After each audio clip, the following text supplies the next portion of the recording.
I was thinking about a story that occurred down in my own hills of Texas when one of our elder statesmen found difficulty in his hearing, and he went to the doctor, and the doctor examined him carefully and said, well, how much are you drinking these days? And he said, well, he drank about a pint a day. And he said, well, if you want to improve your hearing, you're going to have to cut out your drinking. And about 90 days later, the fellow went back to the doctor, and the doctor examined him again, and his hearing hadn't improved a bit. And he said, well, now, have you cut out your drinking? And he said, no. Well, he said, I can't do anything for you if you won't follow my advice, take my prescription. He said, didn't I tell you when you were here that you should cut out your drinking if you wanted to improve your hearing? And he said, yes. Well, he said, why didn't you do it? Well, he said, doctor, said, I got home and I considered it, and I just decided that I like what I drank so much better than what I heard.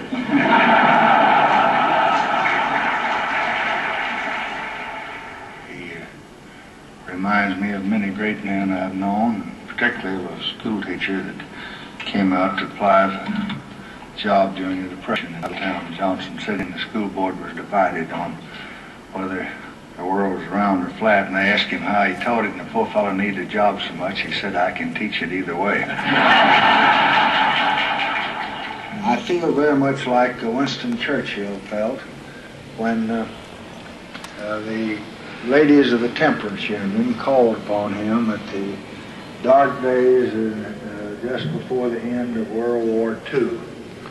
And they said, Mr. Prime Minister, this little dainty lady who was chairman of the Temperance Group, said, we have on reliable authority that if all the alcohol, all the brandy that you have drunk during this war could be emptied in this room, it would come up to about here. And it was a big room, and she held her hand up above her head, and it was more than half of the room filled with brandy and alcohol. And Churchill looked at the floor, and then he looked at the ceiling, and he kind of pondered. And he said, my dear little lady, so little have we done.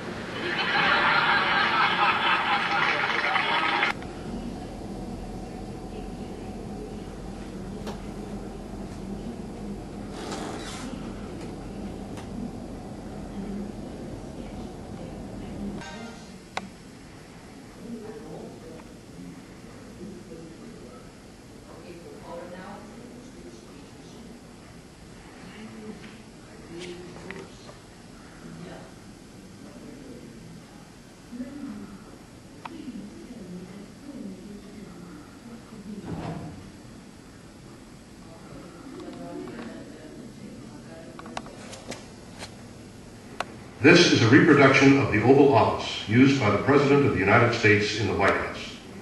The Oval Office itself is located in the West Wing of the Executive Mansion. Built in 1902, it has been occupied by every president since Theodore Roosevelt. The way you see the office here is the way it looked during the administration of Lyndon Baines Johnson, except for one detail. This is 1/8 smaller than the real Oval Office.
woods, Timothy, as soon as you can.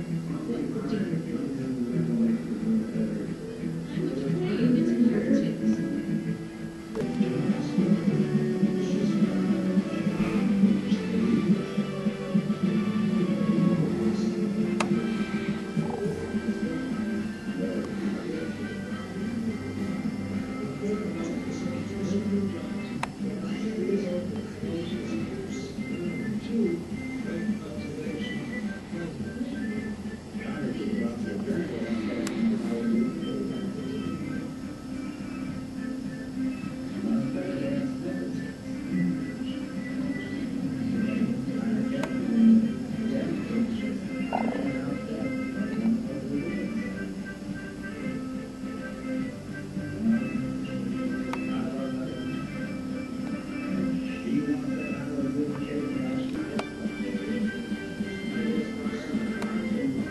We came here in a high elation of a new day down to earth. And we hie forth in search of Cape jasmine bushes and a little magnolia and jonquil flowers. Me thinking I could find them somewhere. And in the florist's sketch, they are quite numerous and expensive. We walked through the woods to the old Haggerty place, site of an old colonial mansion now quite dilapidated and doleful looking.